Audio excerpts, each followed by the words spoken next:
It could be terrible, and it could be great. It's not clear. Right. But one thing is for sure, we will not control it. বিজ্ঞানীরা এখন AI ব্যবহার করে wifi router hack করছে তোমার বাসার ভেতর তোমাকে দেখার জন্য। A camera looking at a space with people in it. That's sort of like coming in from one eye. The other eye is the radio signals, so sonar from the Wi-Fi router, and they just learned to predict like this is where the human beings are. Then they took away the camera, so all the AI had was the language of radio signals bouncing around a room, and this is what they're able to reconstruct.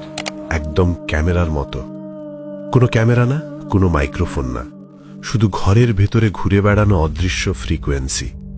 এই signal এখন তোমার নিঃশ্বাস, নড়াচড়া, এমনকি ঘুমানো পর্যন্ত দেখতে পাচ্ছে। আর সবচেয়ে ভয়ঙ্কর বিষয় হচ্ছে তুমি জানতেও পারবে না যে এসব ঘটছে। ওয়াইফাই রাউটার শুধু ইন্টারনেট দেয় না, এটা রেডিও ওয়েভ ছড়ায়, যেগুলো প্রতিফলিত হয় তোমার দেয়াল, ফার্নিচার, এমনকি তোমার শরীর থেকেও।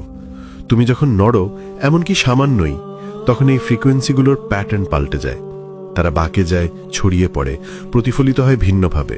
আর এআই এই পরিবর্তনগুলোকে একটা বইয়ের মতো পড়ে ফেলতে পারে।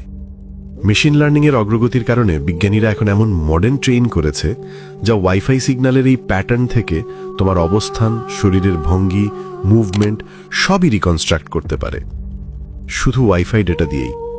এটা কোনো ষড়যন্ত্র না, এটা প্রকাশিত পিয়ার রিভিউড সায়েন্স। এমআইটি এমন একটা সিস্টেম বানিয়েছে যার নাম রেডিও ফ্রিকোয়েন্সি পোজ, যেটা দেয়ালের পেছন দিয়ে মানুষকে ট্র্যাক করতে পারে। কার্নেগি মেলন ইউনিভার্সিটি মাত্র 2টি সাধারণ ওয়াইফাই রাউটার দিয়ে একটা ঘরে থাকা মানুষের চলাফেরার সিলুয়েট ছবি বানিয়ে ফেলেছে। অন্যান্য গবেষণায় প্রমাণিত এটা প্রায় 100% নির্ভুলতা সহকারে করা সম্ভব।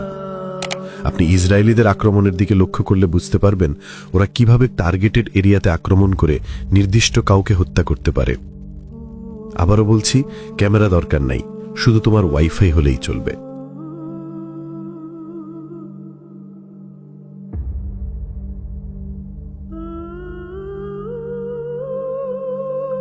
ইসরায়েলি প্রতিরক্ষা বাহিনীর এআই ব্যবহারের নতুন কিছু নেই। এই সিস্টেম ভাগভাবে ইসরায়েলকে 2024 সালের এপ্রিল মাসে ইরানের ড্রোন ও ক্ষেপণাস্ত্র হামলার বিরুদ্ধে রক্ষা করেছিল। ইসরায়েল যে আরেকভাবে এআই ব্যবহার করে তা হল অধিকৃত অঞ্চলগুলোতে ফিলিস্তিনিদের উপর নজরদারির মাধ্যমে। কিন্তু এখন আমরা গাজার বোমা হামলার টার্গেট নির্ধারণে ব্যবহৃত এআই সিস্টেম সম্পর্কে আরও জানতে পারছি ইসরায়েলি প্রকাশনা 972 এবং লোকাল কলের 2টি প্রতিবেদনের মাধ্যমে। গসপেল হল এমন একটি সিস্টেম যা গাজায় নির্দিষ্ট ভবন ও কাঠামোর জন্য বোমা হামলার টার্গেট তৈরি করে। এটি অন্যান্য এআই টুলের সঙ্গে যৌথভাবে কাজ করে এবং যে কোনো এআই সিস্টেমের মতোই প্রথম ধাপ হল বিশাল পরিসরে ডেটা সংগ্রহ করা।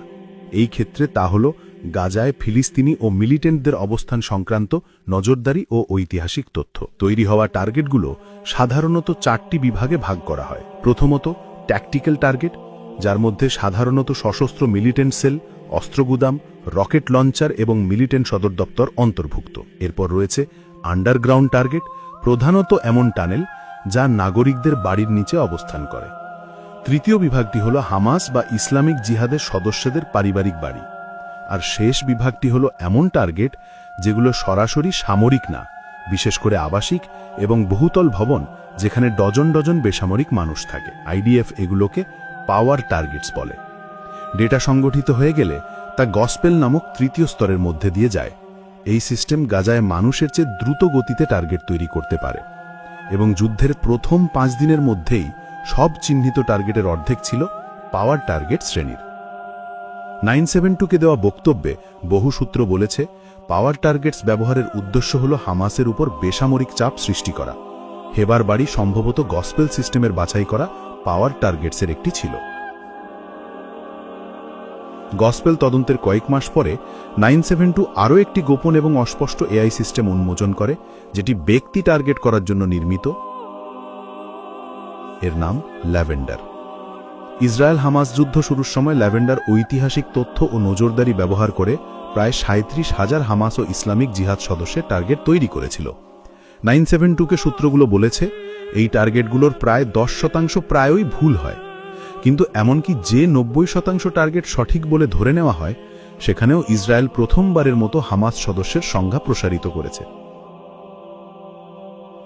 ল্যাভেন্ডার যখন এই টার্গেট তৈরি করে, এই এআই সিস্টেম এরপর সেই টার্গেটকে নির্দিষ্ট কোনো পারিবারিক বাড়ির সঙ্গে সংযুক্ত করে এবং এরপর আইডিএফের জন্য একটি নির্দিষ্ট অস্ত্র সুপারিশ করে, যেটা মূলত ওই টার্গেটের র্যাঙ্কিংয়ের ওপর নির্ভর করে।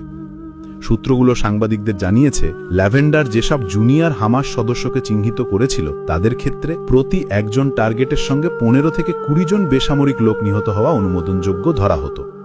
কিন্তু কিছু টার্গেটে এই অনুমোদিত বেসামরিক মৃত্যুর সংখ্যা 300 পর্যন্ত ছিল।